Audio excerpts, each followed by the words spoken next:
네, 안녕하세요. 주식은 역시 기리기리세의 기리십니다. 안녕하세요, 기리분들. 자, 오늘의 경제 공부 또 빠르게 해보도록 하겠습니다. 같이 공부하시죠. 렛츠 기릿! 첫 번째입니다. 자, 공모주 이야기부터 조금 빠르게 보도록 할게요. 일단 시프트업이라는 기업이 온다는 거 알고 계시죠? 대여급 공모주이며 시가총액은 3.5조급으로 당연히 기대가 되는 친구입니다. 그리고 만약에 이대로 상장해서 그 공모가를 유지한다면은 국내 게임사 중 시가총액 순위로는 4위에 바로 안착한다고 하네요. 자, 그렇다면 시프트업 아마 이야기는 많이 들으셨을 것 같은데요. 흥행이 가능할지 한번 보자면은 이미 증권가 내에서는 공모가보다 높은 목표 주가를 제시하며 흥행에 불을 붙이고 있다고 합니다. 그리고 이렇게 분위기를 잘 만들게 되면 국내 게임사들에게도 당연히 호재가 될 수 있습니다. 주가 리레이팅이라는 게 가능하기 때문인데요. 그러니까 예를 들어 시프트업이 예를 들어서 퍼가 30으로 상장을 하고 그 가격대를 유지하면서 야, 게임주 좋다 이런 얘기가 나오다 보면은 그 옆에 있는 친구들을 딱 보지 않겠습니까?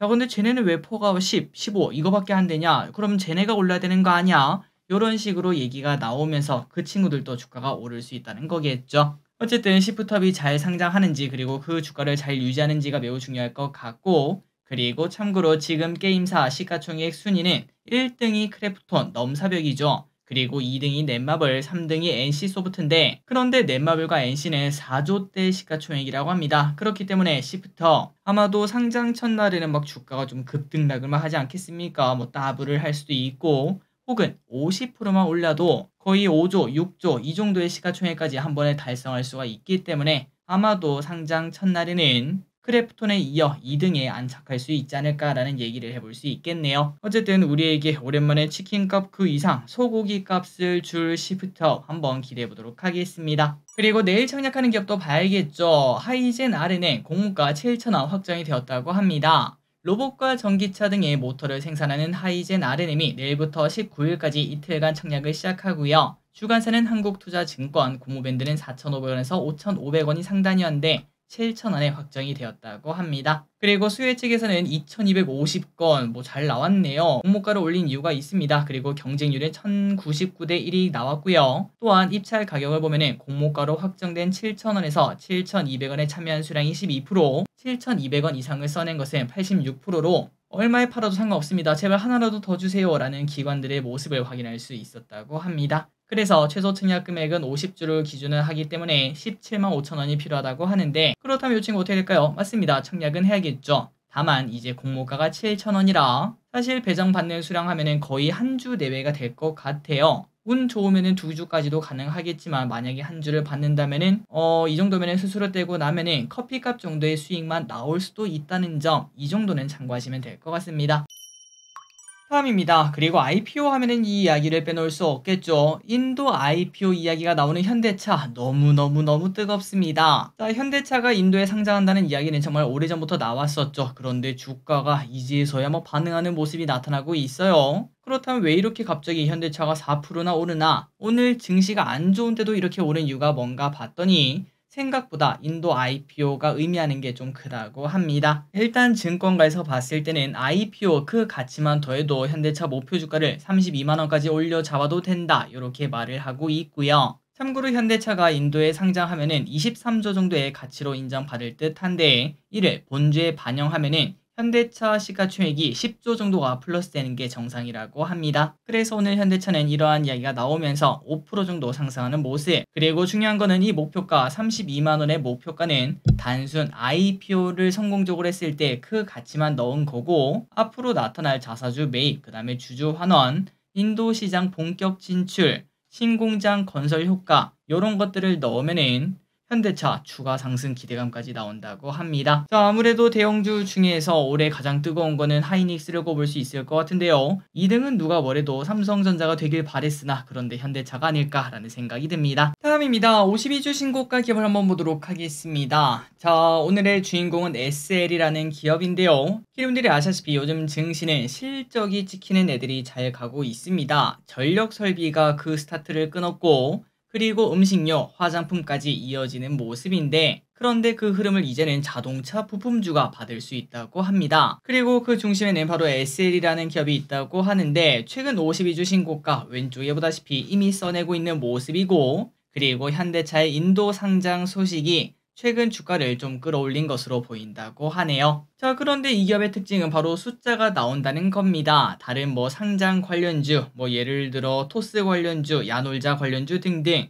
그런 친구들은 숫자가 찍히는 기업도 있긴 하겠지만, 하지만 단발성 호재 아니겠습니까? 그런데 이 친구 SL을 포함한 자동차 부품주는 요즘 그 현대차, 기아 주가 보면 아시겠죠? 우리나라 자동차 여전히 잘 팔리고 있고, 그 말인즉슨 자동차 부품도 잘 팔리고 있다는 의미가 됩니다. 그래서 한번 실적을 봤더니 SL 연평균 10% 정도의 성장을 하는 친구인데, 그런데 올해 퍼는 단 5밖에 안 된다고 하니까 얘도 좀 재평가가 시급하지 않냐라는 얘기가 나오고 있어요. 그런데 여기서 이러한 질문을 해볼 수 있습니다. 한이길이, 근데 그 자동차 부품주는 못 갔던 이유가 있잖아. 항상 그 상단이 좀 막혀있는 느낌. 그러니까 현대차랑 기아가 잘 팔아봐야 결국은 그 천장이 있다 보니까 이 친구들이 못 가는 거 아니었어? 맞습니다. 이때까지 그런 것 때문에 항상 저평가. 이렇게 올라도 아직도 퍼가 5밖에 안 된다고 하죠. 그런데 최근 들어 화장품이나 음식료가 올라간 이유가 뭐죠? 맞습니다. 닫혀 있었던 거라고 생각했던 그 천장이 뚫리기 시작하면서 갑자기 뭐 미국 시장이 어떻고 이런 얘기가 나타나지 않겠습니까? 그런데 이제 현대차가 인도 시장 IPO를 하면은, 야 근데 여기도 마찬가지로 그 전 세계가 무대로 바뀌는 거 아닐까?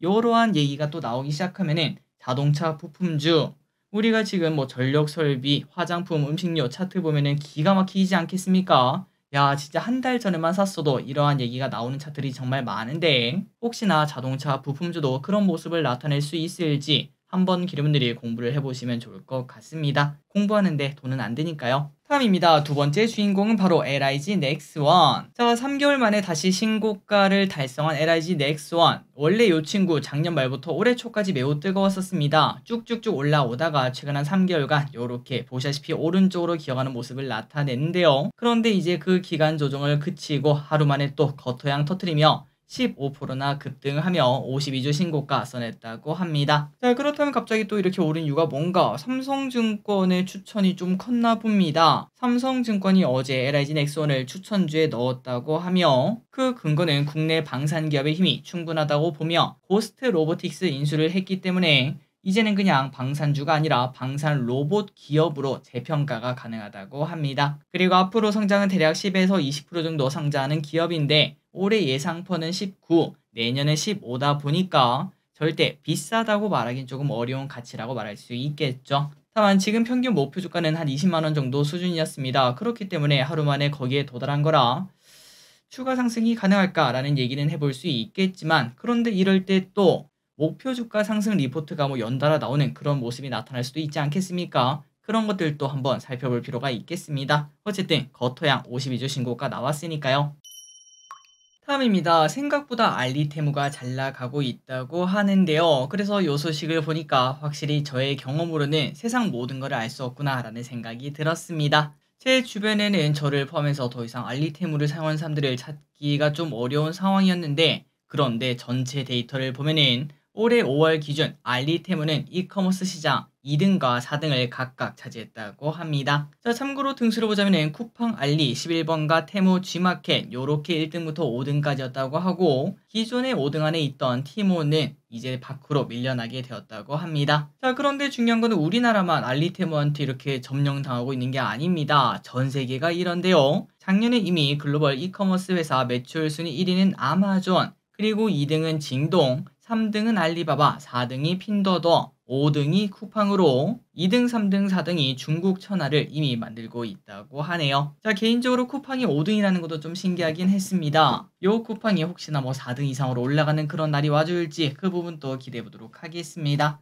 그리고 왼쪽에 있는 차트 CJ 대한통운 차트는 한때 알리, 테무 이러한 관련주로 많이 올라가지 않았겠습니까? 그런데 지금은 좀 많이 하락하는 모습을 나타내고 있네요. 다음입니다. 자, 이 소식은 한번 참고하시면 될 것 같습니다. 나스닥이 벌써 5거래일 연속 신고가를 기록하고 있는데요. 그럼에도 공포지수를 뜻하는 빅스 지수가 이례적으로 낮은 수준을 나타내고 있습니다. 왼쪽에 최근 3년간의 차트를 보면은 이 정도면은 뭐 야 역대급으로 낮다 이런 얘기까지 해볼 수 있겠죠. 그런데 이제 몇몇 전문가들은 야 이럴 때가 가장 위험한 거야. 항상 그 태풍 오기 전이 가장 고요한 거 몰라. 이런 거를 경계해야 된다라는 목소리가 나오고 있는데요. 자, 빅스 지수를 보면은 지난 13일 무려 4년 6개월 만에 12 밑으로 떨어지는 모습을 나타냈는데 이렇게 극단적인 수치는 그렇게 많이 나타나지 않는다고 합니다. 그리고 이러한 빅스는 투자자들의 경계심을 늦추고 고위험 투자를 자극해 문제가 될 수 있다고 하는데요. 실제로 2008년 금융위기를 막기 전에도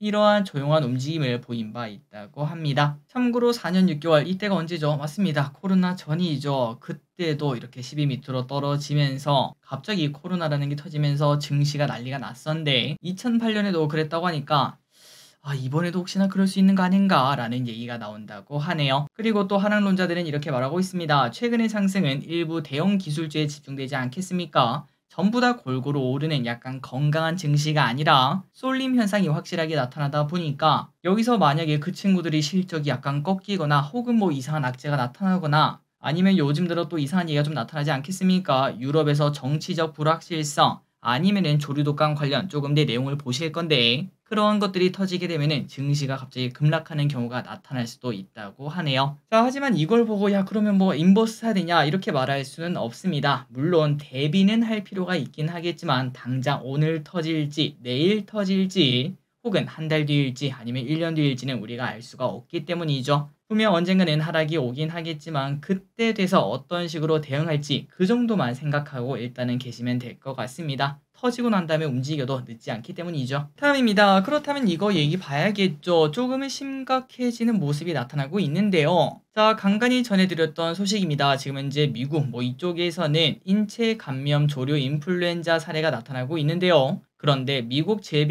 질병통제예방센터의 전직 국장 레드필드라는 사람이 조만간 대유행이 나타날 수밖에 없다 이렇게 장담을 했다고 합니다. 레드필드 국장에 따르면 바이러스가 수용체에 결합하는 능력을 갖추게 될 경우 인간 대 인간 전염이 가능해지는데 그렇게 되면 대유행 나타날 수밖에 없다고 하고 그리고 이거는 그냥 시간 문제라고 해요. 최근 조류독감이 포유류 집단에 퍼지기 시작한 만큼 인간 전염이 이루어질 정도로 바이러스가 빠르게 진화할 수 있다고 합니다. 다만 아직까지 인간이 조류 인플루엔자에 감염된 사례가 크진 않습니다. 그런데 요거의 가장 큰 단점은 치명률이 무려 52%라는 거. 걸리면은 죽는다 이런 얘기까지 나올 수도 있기 때문에 혹시나 갑자기 인간 대 인간 전염이 나왔다 그 소식이 나오는 순간 또 전 세계 증시는 한번 기침을 크게 할 거고 관련주 진단 키트라든지 바이오 관련주라든지 우리가 몇 년 전에 미리 또 예습해 놓지 않았겠습니까? 그 친구들의 급등이 나타날 수도 있겠습니다. 혹시나 기름들이 이런 것들에게 좀 많이 걱정이 되고 이거 진짜 그렇게 될 것 같다 이런 생각이 든다면은 이것 또한 마찬가지겠죠. 제 포트폴리오의 한 5% 정도 그 정도만 진단 키트 관련주 이런 것들을 몇 개만 사보는 것도 나쁘지는 않을 것 같습니다. 다만 약간 로또 같은 느낌이겠죠. 확률이 높은 투자는 아니지만 당첨만 되면은 내 계좌를 확실하게 방어할 수도 있겠네요. 다음입니다. 유한양행 8월에 큰 거 온다. 바이오는 이벤트에 살고 이벤트에 죽겠죠. 그런데 유한양행의 폐암 신약 렉라자가 미국 얀센의 리브리반트와의 병용요법에 대한 FDA 허가가 8월 중에 나올 수 있다고 합니다. 그리고 기대감도 분명히 있다고 하는데요. 얼마 전에 열린 아스코에서 긍정적인 임상을 꺼낸 바 있고 만약에 통과가 된다면은 유한양행은 820억 원의 마일스톤을 받을 수 있다고 합니다. 근데 유한양행 그 시가총액이 크지 않나? 이 정도면 얼마 안 되는 거 아니야? 라는 생각을 해볼 수 있지만 참고로 유한양행의 작년 영업이익은 500억 정도였습니다. 그렇다면은 1년 벌 거 한 번에 벌 수 있다는 의미가 될 수 있기 때문에 그렇게 적은 금액은 아니네요. 라는 얘기를 해볼 수 있겠습니다. 기대감이 주가에 반영될지 한번 보도록 할게요. 다음입니다. 2030년 석유로 수영한다. 얼마 전에 나왔던 소식입니다. IEA의 전망에 따르면 2030년이 되면 석유가 공급 광이 되어 싼 값의 석유를 쓸 수 있을 것이다. 이렇게 분석을 했습니다. 하루 800만 배럴의 공급 과잉이 발생하는데 이는 코로나 시절 그때 봉쇄가 최고조로 달했을 때 있죠. 그때를 제하면 이전에 볼 수 없는 수준이라고 합니다. 그러니까 기름이 남아도는 말 그대로 기름 물보다 싸다 이런 얘기가 나올 수 있다는 건데요. 그렇다면 그 이유가 뭔가? 당연히 태양광, 풍력 등 친환경 에너지 전환이 가속화되고 있어서 석유의 수요가 줄어들 수밖에 없다고 합니다. 자, 그런데 여기서 오펙이 바로 반박에 나섰습니다. 오히려 석유 수요는 2045년까지 하루 1억 1,600만 배럴까지 늘어날 수밖에 없고 단기적으로 26년까지만 예측을 해도 일일 수요는 증가하고 있는데 아니 뭐 2030년 단 5년밖에 안 남았는데 뭔 일이 있길래 그게 바로 떨어지냐 이렇게 말을 하고 있다고 해요. 물론 우리가 봤을 때는 어느 쪽이 맞는지는 잘 모르겠습니다. 그런데 일단은 오펙 이야기에 따르면은 IEA가 정치적 목적 아니면은 유가를 떨어뜨리려고 이런 얘기를 하는 거 아니냐 이렇게 반박하고 있다고 합니다. 자, 개인적으로 요즘 들어 그 친환경에 대한 분위기가 좀 바뀌지 않겠습니까? 유럽마저도 극으로 넘어서고 있다 이런 얘기가 나오고 있고 친환경 정책 다 갖다 버려 이런 얘기 트럼프도 하고 있는 모습이죠. 그러다 보니까 석유 사회에서 친환경 사회로 넘어가는 시간이 조금은 더 미뤄지지 않았나라는 생각이 들고 그리고 또 중요한 게 이겁니다. 지금 현재 우리가 내연기관을 쓰고 있는데 나중에 석유값이 뭐 한 반토막은 좀 심했군요. 하여튼간에 뭐 한 20-30% 낮아졌다고 치겠습니다. 그렇게 석유 가격이 떨어지고 나면은 우리가 친환경이 눈에 들어올까요? 물론 친환경도 그때 가면은 많이 싸지면서 이제 전부 다 좋아지는 시절이 오긴 하겠지만 그럼에도 석유 가격이 많이 낮아졌다는 거는 우리가 굳이 급하게 친환경으로 넘어갈 필요가 있을까? 이러한 수요도 자극할 수밖에 없다고 생각합니다. 어쨌든 뭐 옛날부터 뭐 석유가 빨리빨리 뭐 고갈된다, 2000년 초반이 되면은 고갈된다 이런 얘기가 있지만 여전히 나오는 걸 봤을 때 이러한 전망은 믿을 수는 없을 듯 하네요. 다음입니다. 에코프로비엠 매도 리포트가 또 나왔습니다. 지난달 말 하이투자증권에서 에코프로비엠의 투자 의견을 매도로 하향한 적이 있었죠. 그런데 오늘은 유진투자증권에서도 매도 리포트가 나왔습니다. 자, 유진투자증권에 따르면 전기차 시장의 둔화가 단순한 캐즘이 아니다. 그러니까 잠시 둔화되고 올라가는 게 아니라 전 세계가 정책 후퇴를 하고 있다며 전기차에 대한 그러한 시각을 바꿔야 된다고 하는데요. 그러니까 최근 나오는 그 소식이죠. EU를 비롯해 미국의 지원 정책 후퇴 기조 속에서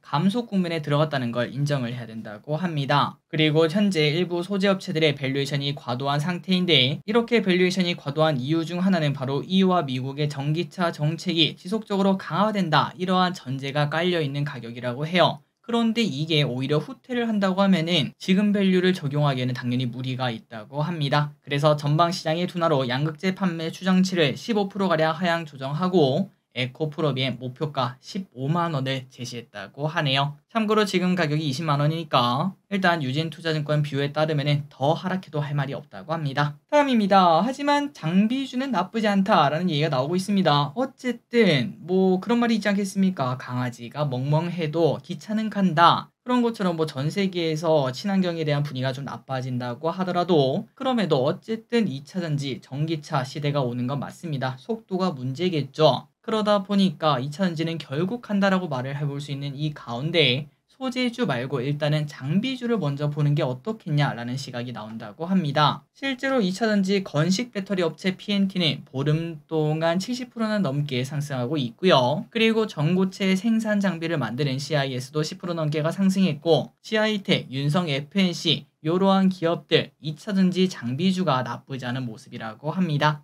방금 우리가 봤던 에코프로비엠 등 양극재 기업들의 실적은 2분기부터는 기대하기가 좀 어려운 모습이지만 하반기부터는 차세대 제품 양산이 시작되다 보니까 장비 업종의 수주 모멘텀은 좀 나타난다고 하네요. 혹시나 2차전지를 본다면 양극재뿐만 아니라 장비주는 어떤지 한번 볼 필요가 있겠습니다. 다음입니다. 오랜만에 북한 소식. 풍선 두둥실 이후 조금 잠잠한 북한. 아마도 내일 푸틴이 북한을 찾기 위해서 조용한 게 아닌가 싶습니다. 무려 24년 만에 푸틴이 북한에 방문하는 거라 조금은 큰 행사라고 하는데요. 자, 그렇다면 러시아가 북한을 신경 쓰고 있다라는 의미가 될 것 같은데 그 이유가 뭔가 봤더니 이번 우크라 전쟁이 컸습니다. 생각보다 전쟁이 길어지게 되고 그 다음에 그 덩치 차이가 얼만데 아직도 푸틴은 제대로 이기고 있지 못하죠. 그러다 보니까 이러한 러시아에게는 북한의 힘이 상당히 필요하다고 합니다. 그래서 가끔 소식을 보다 보면은 뭐 우크라 쪽에서 한글이 적힌 포탄이 발견되었다. 그거 다 북한 거죠. 그런 얘기가 나오고 있다 보니까 이제는 러시아가 북한에게 보답할 차례라고 하는데요. 아마도 이번에 군사협력 관계에 대한 이야기라든지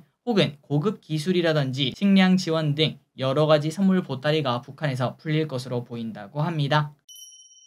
다음입니다. 중국의 돼지고기 가격이 다시 상승세를 거듭하고 있다고 합니다. 참고로 중국에서 돼지는 육류 소비의 60%를 차지하는 소비자 물가의 바로미터라고 하는데요. 지난 1월에 저점을 기록했던 돼지고기 가격은 벌써 43%나 상승했다고 하며, 이렇게 가격이 상승한 것은 최근 도살 가능 돼지 수가 감소하며 부족 현상이 나타나는 반면 단오절 연휴로 인한 수요가 증가하면서 돼지고기 가격이 오르고 있다고 합니다.